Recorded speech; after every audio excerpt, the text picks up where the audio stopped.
বন্ধু বান্ধৱীসকল খবৰ ভালনে? মচলা চাহ এটা বনাম ভাবিলোঁ, ৰেচিপিটো আপোনালোকৰ লগত শ্বেয়াৰ কৰোঁ।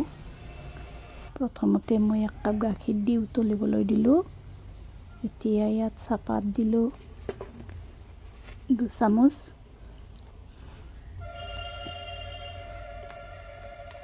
চাহপাত দি উতলিবলৈ দিছোঁ কিছু সময়।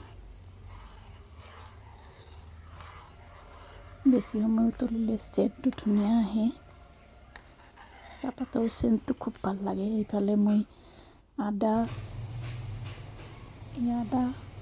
তেজপাত, কেইটামান ইলাচি এনেদৰে থেতেলাই ৰাখি লৈছোঁ।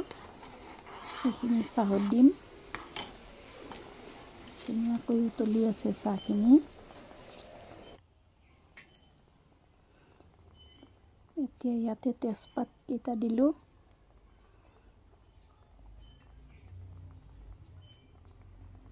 আদাখিনি দিলোঁ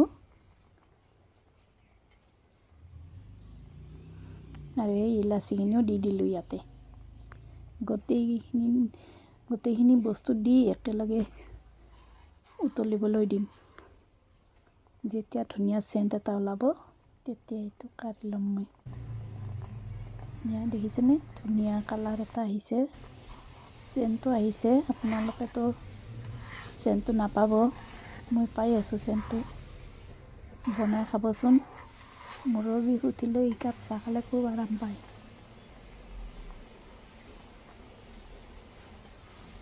মই গৰু গাখীৰে কৰিছোঁ, পেকেট গাখীৰেৰেও কৰিব পাৰে।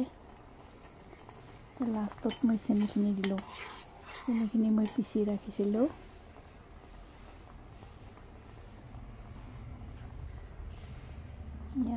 মোৰ চাহ হ'লেই। চাহ হৈ গ'ল। দেখিছেনে ইমান ধুনীয়া কালাৰ আহিছে। চাহকাপ ল'লোঁ 2খন বিস্কুটেৰে সৈতে। কেনেকুৱা লাগিলে চাহকাপ? ভাল লাগিলেনে?